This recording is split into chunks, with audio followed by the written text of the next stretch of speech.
This week's lecture will deal with emergent literacy and how we as teachers can foster English language learners' reading and writing.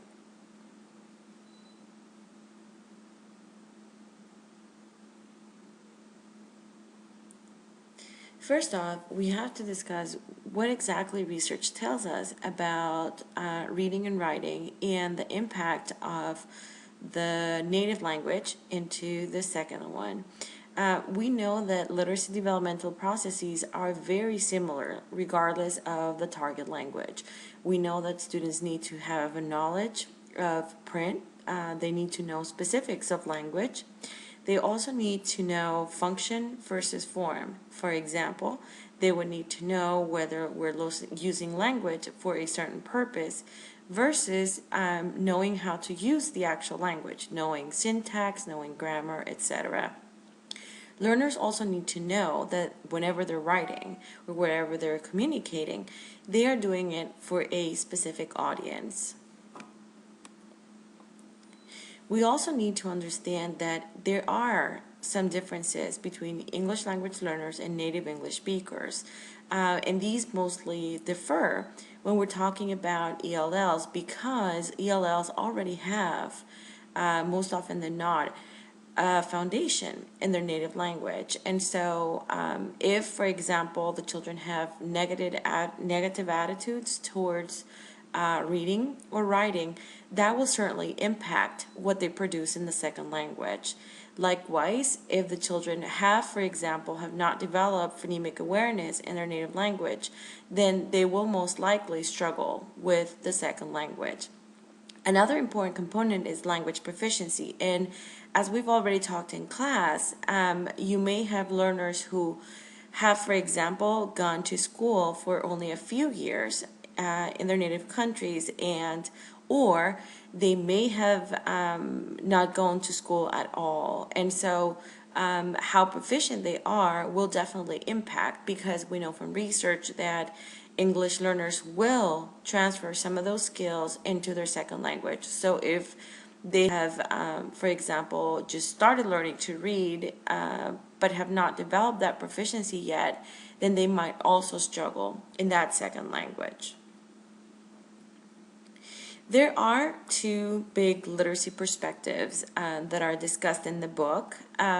One of these ones is the reading readiness perspective, and what's important to know about this perspective is that it was based on maturational theories, and by this I mean that we were looking as teachers for specific behaviors that really demonstrated their readiness. Another important thing too about this perspective is that it has always been seen as children having to master a series of things before they're actually being exposed to reading and writing. So they had to know how to do visual discrimination, for example, knowing their letters, or even copying a letter and figuring out what those pictures might be that would go along with that letter. Now, we also have the emergent literacy perspective, and basically what this one posits is that literacy emerges from birth and in the home environment. Children construct knowledge of print as they are exposed to this print at home. And family involvement is a key to this emergent literacy because, of course, everything is happening in the home environment. So if the parents, for example, have never read to their child, then they might be lagging or lacking some of those skills that they could have attained there. Now, with these two literacy perspectives, it is important to mention that there are three big ideas related to it. One is the difference between learning versus acquisition, and we've talked about crashing. And what's important to recognize is that oral language is acquired. If you think about, say, a 2-year-old who is beginning to use their language, you will see that what they're using is pretty much what they've acquired at home. They're not being taught to use the language, but they are actually being asked to listen into conversations, they are being read to, etc. So we can say that oral language is an implicit process because we're not really being taught how to use language or oral language. Now, written language is completely different because we know that we are our job as a teacher and even as parents is to teach our children how to write. And so we can't say that written language is actually learned. It's a purposeful process. It's an explicit process. Another important thing to know is that there are differences whenever we're talking about oral and written language.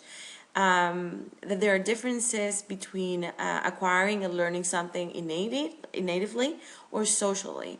And you might actually remember Chomsky's language acquisition device, or the LAD, that basically what that meant was that there were commonalities in the development of language, and that we all had that little device in our heads which allowed us to pretty much learn any language. We just had to tune in to the language that was being spoken or read to or written, and that we could pretty much develop anything as long as we activated that device. So having said this, Chomsky actually argued that all languages were very similar, and that they all learners could actually develop this language in very similar fashion. They all the languages have nouns, verbs, adjectives, etc. Another thing too is that identifying or knowing this deep language structure was something that all learners could do, because again, all these components were actually inside that device. So if we think about natively learning a language, we'll go back to oral language, and acquiring it or learning it in a social context would be more of a written language too. And then the other component or important thing to mention here is the difference between modeling versus teaching. And as we've discussed, whenever we are working with learner who may be struggling, for example, in grammar, or coming up with a complete sentence, or whatever it is that we're doing, if they make a mistake, we should model versus correct. So that is actually why we will rarely explicitly teach oral language. It's often done, as I said, this is something that occurs in our interactions or through our interactions with others. So you can see here your picture of the lad. And again, remember that basically the lad was there to in a way hold those structures, all those language structures, but it was just a matter of getting that information out of the lad and producing output. Last week we also talked about holiday and the different functional purposes. These also apply to reading and writing, so it's not just for oral language. A child, for example, might want to write a letter to her parents or to their parents, asking them to say get something they might need, or the usual Santa Claus letter asking Santa that for what they need for Christmas. So that would be instrumental. They want their needs met. They basically want their presents. They also your learners will also write for personal purposes. So if, for example, they want to learn about, or they want others to learn about who they are, they would be using both reading and writing. And the same thing with informative, basically to provide information. In most cases, our learners will be doing informative types of writing. So whenever we're talking about written language, we know that there will be differences and actually implications between the written language and the native language of our students. We know that there are different kinds of written systems. One of them is the alphabetic, and alphabetic would be things like Spanish and English. We have pictographic, which means that they basically have pictures. In that, an example of that would be the Chinese language. We also have logophonetic and syllabic. And if you click on the PowerPoint, on the actual PowerPoint, you'll see that those will take you to examples of how written language occurs or is done in these different languages. Now, having said that, we do know that there are different stages that children will engage in when they're learning to write. So whenever we are talking about emergent writing, we will start to see some of these stages with our learners. The first one of the very first ones is scribbling, and scribbling is basically just the first attempt at writing. You will see, the child, say 3-4-year-old, who will basically begin to make either pictures or just little scribbles that for them carry meaning. For you as a teacher, it might not say anything, but that is the very first attempt to write. And interestingly, they will be able to tell you exactly what those scribbles mean. You also have personal cursive, and on your far left, you'll see that that's a personal cursive for an English-speaking child. And again, it's not; these are not letters per se, or not conventional letters, but rather scribbles that have been whose strokes are a little bit longer. They will most likely be imitating what they've seen at home or somewhere in some context they're familiar with. So, for example, school. And then on your right, you have the personal cursive for a Chinese-speaking child. What's interesting here is that it's the same type of writing, yet it differs because in, say, an English-speaking child, we know that we write from left to right, versus Chinese, they write from top to bottom. So you will see those differences. Again, it's the same stage, but they are creating that writing based on the written system that they are exposed to. Then we have letter-like forms, and if you look at that picture, you'll see that there are some recognizable letters. You can see an H, you can see a T, you can see a W, a W-I-R.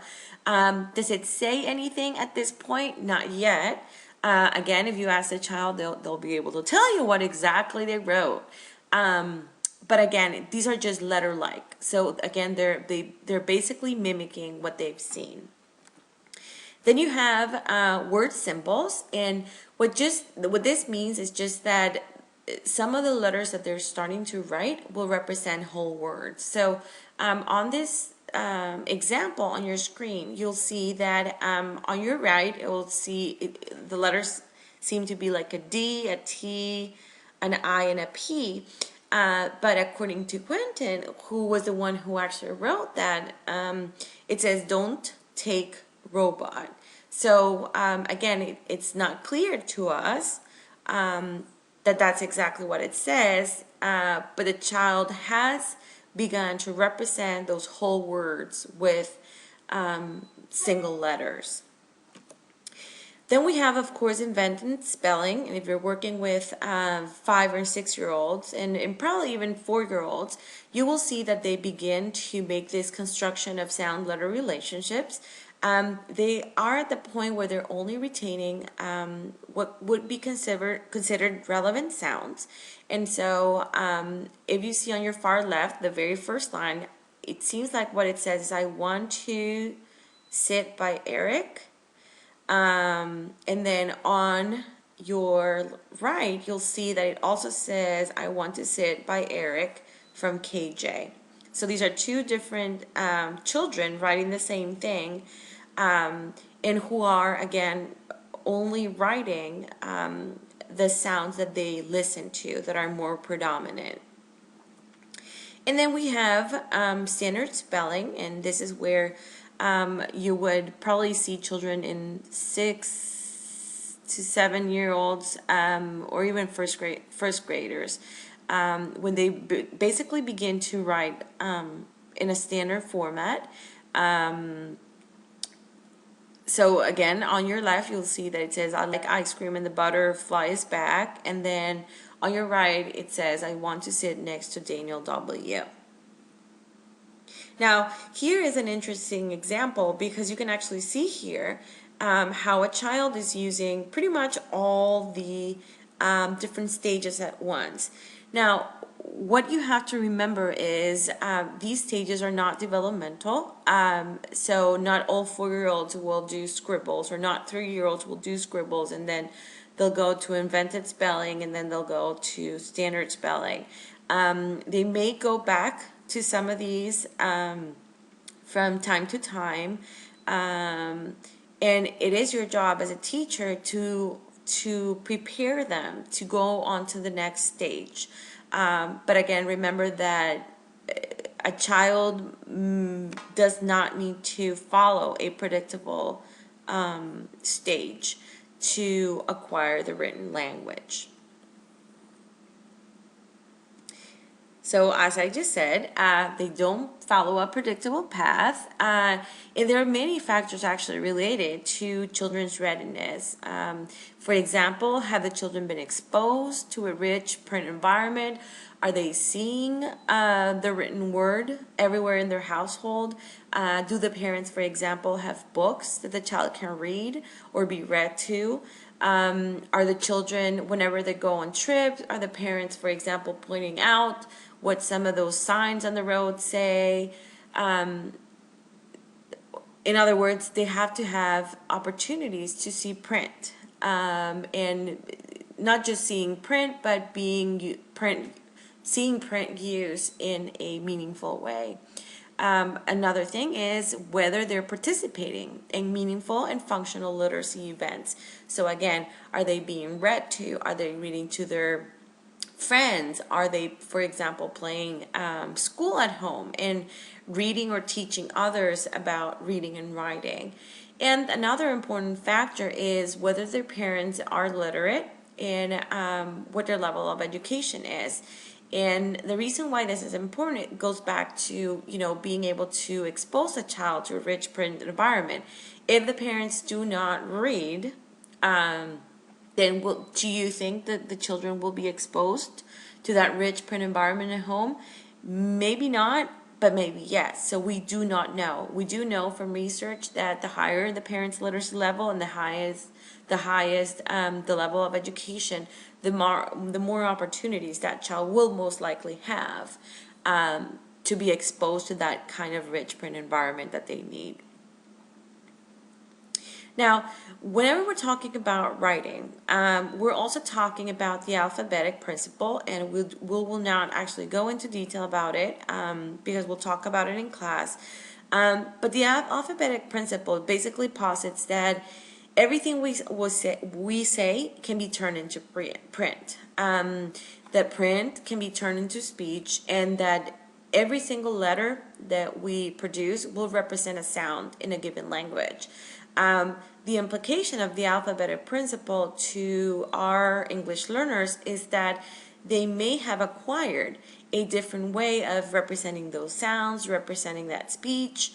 And so as teachers, we need to purposefully teach them how you do it in that specific target language. So you will engage in phoneme teaching. You will also do a lot of grapheme work, or you'll try to be developing that phonemic awareness, or how you combine those letters. But basically, in your class, regardless of what grade level it is, you will need to engage in this kind of work if you want to facilitate that children's language development, both in writing and orally. So there are, now that we're talking about spelling, so we went from writing to spelling, there are 4 specific stages for spelling.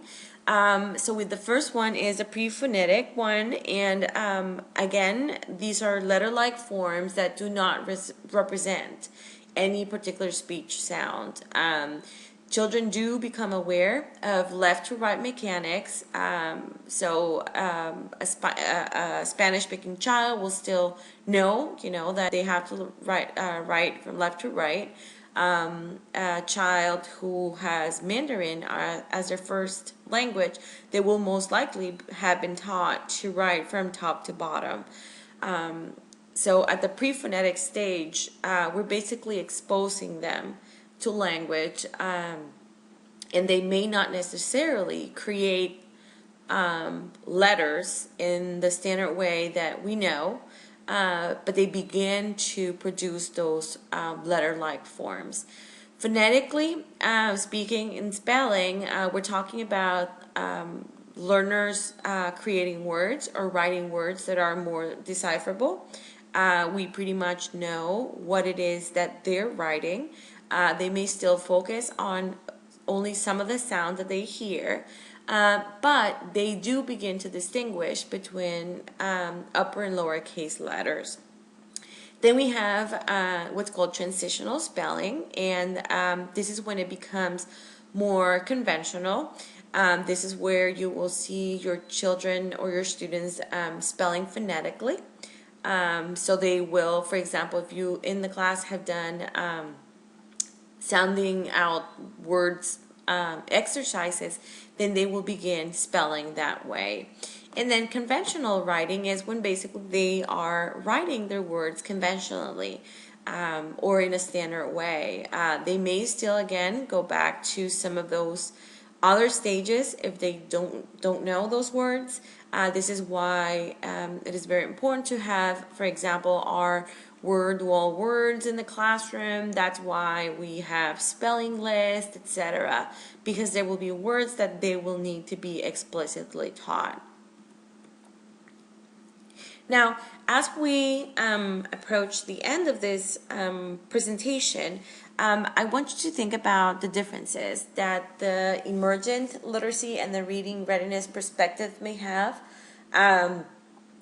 To me, there's at least three ways that these perspectives will impact, or three ways in which these perspectives will impact what you do.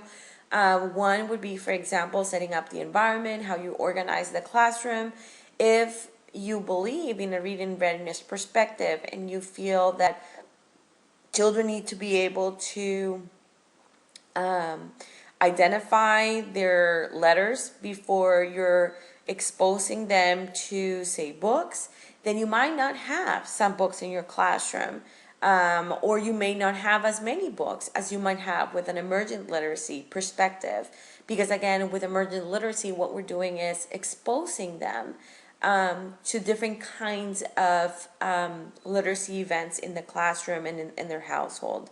Another difference would be what we do in terms of reading and writing instruction, for children in general and English learners in particular. Will you, for example, have one of those mini offices that we did in class last week, or will you just have them repeat words before they're actually asked to write them? Will you drill and drill and drill until they're ready and you're absolutely ready that they're ready to read and write with those words? Or are you basically going to expose them to them, or expose these words to them?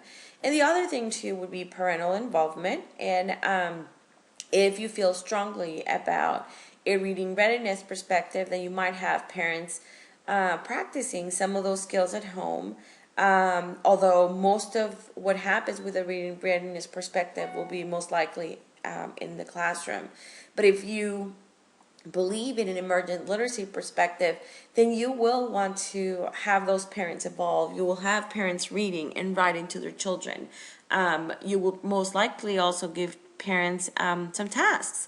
So if they go to the grocery store, make sure that they're pointing out all those labels that they see. Or if they're writing a to-do list, why don't you involve the child as well? What are some of the tasks that they have to complete on a given week? So again, even though they might not see that there are differences, there are actually clear differences between these two perspectives. Now, whenever we're talking about emergent literacy, there are tons of strategies that you can actually use. Just basic ones, and we'll go into detail in class, but some basic ones would be, for example, if you model literacy related events, if you have children read a newspaper in class, or have the parents read newspapers to them, or having newspapers available at home. If, for example, the children are involved when the parents create a grocery list.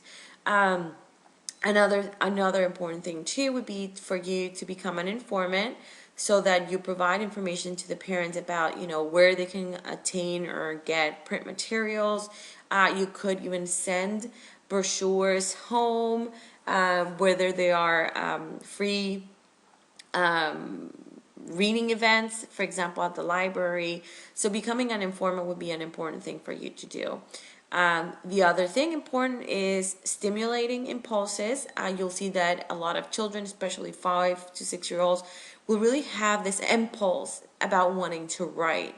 And so if you foster that impulse, and you let parents know that they should also stimulate that impulse, by having, say, paper and writing utensils available for the child at home, then that will help them in that literacy development.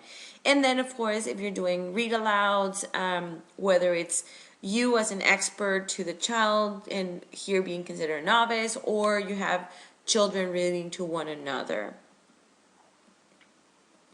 Some of the strategies that promote early literacy would be, for example, having books in your classroom, having children create journals, or actually even child-made books. One of my favorite activities is to have each child in the class say draw or write about something that is special to them.